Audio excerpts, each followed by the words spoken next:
Welcome to Weather Nation, the show where we talk all things weather and, quite frankly, anything we want. I am your host, Matt Alto, and sitting alongside with me is Jonathan Kegas. Jonathan, how are you doing today? Doing excellent. The sun is shining once again. We have a lot of things to talk about today. We do have a lot to talk about. We do have a pattern which will be setting up here the next several days across our nation, and it has to deal with the Greek letter alphabet.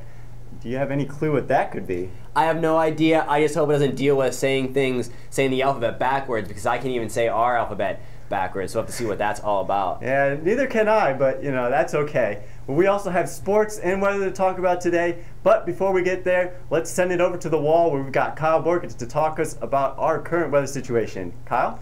All right, thanks, Matt. Yeah, pretty clear on the eastern third of the nation right now. A little storm kind of pushing its way across the Great Lakes, not going to reach the eastern seaboard for a few days or so. Kind of slow moving. As we track back up to the northern Pacific part of the country, nothing really to talk about again. Maybe a few stray showers and stuff for you guys situated over in the Rocky Mountains, but temperatures across the nation, not too bad. Right now, 55 up in Bismarck, North Dakota. The northern plains are really situated in the mid-50s, even in the upper 50s, bringing in the nation's heartland, 73 in Kansas City, and it's only warming up as we head towards the south. Look at this right now, 84 degrees in Miami, and a look in our nation's capital, we're seeing 61 degrees in Washington, D.C. For more on your weather, I'll be back in a little bit to talk about that. Matt, back to you. Thanks, Kyle. And now we are joined by our severe weather expert, Matt Mahalik. How are you doing today, Matt? Well, Matt, it's actually a little bit boring for the severe weather expert today. Yeah, I'd say so. So, Matt, we do have this weather pattern which we'll be setting up across our nation in the next several days. Can you give us a little brief rundown about what this is going to be? Absolutely. It's actually called the omega block pattern, so that's where our Greek alphabet comes in. If we look at our current satellite picture across the North America, we can see that all the storm systems are actually pushed off to the north into the colder air. So in order to get severe weather outbreaks this time of year, we usually need the temperature gradients. We need colder air coming in to clash with the warmer air. And that's where we can get our severe weather outbreaks. But since the storm systems are off to the north, we don't really have anything to talk about in the south.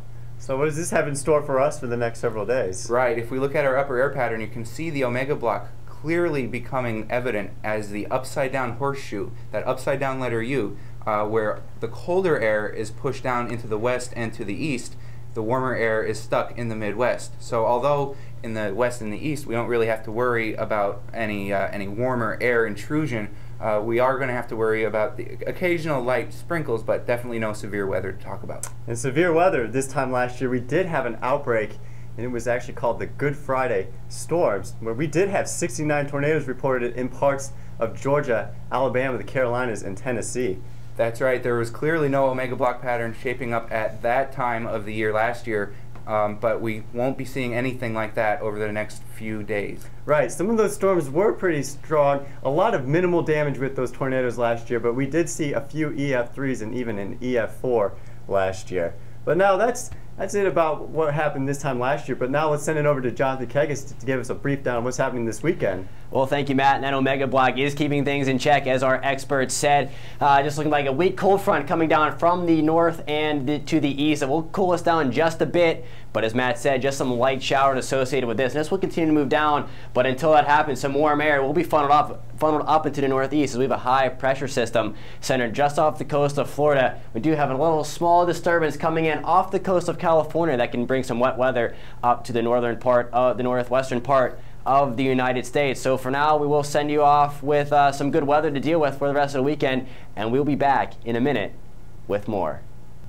Welcome back to Weather Nation. I am joined here with Kyle Borkins to talk about news. And Kyle, we did see an asteroid come extremely close to Earth's orbit on Thursday. Yes, Matt, extremely close, as in 400,000 kilometers away. Seems like a pretty big distance. That's pretty close to the distance between the Earth and the Moon. Now, it is a good thing we do have NASA scientists kind of tracking these guys day and night. I mean, that's their job to do that. They both use ground-based and space-based telescopes, not only for asteroids, but for meteors, meteorites, and even comets that come close to Earth. Yeah, and this asteroid was not small. It was 20 to 40 meters in diameter, so we're not talking about a real small asteroid. Right. But in other news, we do have some sad stories to report out of Russia. A plane carrying the Polish president has gone down, killing the Polish president. Unfortunately, weather was one of the main causes for the accident.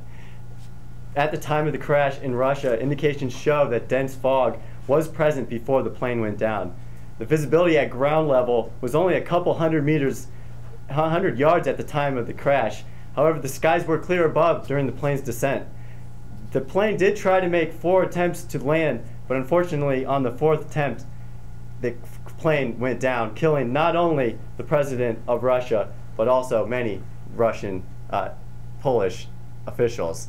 And now we are joined here with Matt Mahalik to talk about sports. And Matt, NBA season is starting to wrap up, and we've got some pretty interesting matchups here in the last several days. That's right. We have races going on both in the Western Conference and the Eastern Conference. In the Western Conference, although all 8 teams have been decided who will be playing in the playoffs, the seeding is up for grabs. Right. Anywhere from the 2 seed, which currently right now is Dallas, and the 5th seed, which is Phoenix, could be swapping places before the end of the regular season. And you know, when we're talking about seeding, that 2 and 5 definitely means a lot easier road to the NBA Finals. Absolutely. You definitely want that all-important home court advantage. Now, in the Eastern Conference, however, the 8th seed, the final remaining playoff spot, is still up for grabs, and it's currently being decided between Toronto and Chicago. Yes, and those 2 teams play each other coming here before the regular season ends, and I would have to say that's going to be an extremely important game.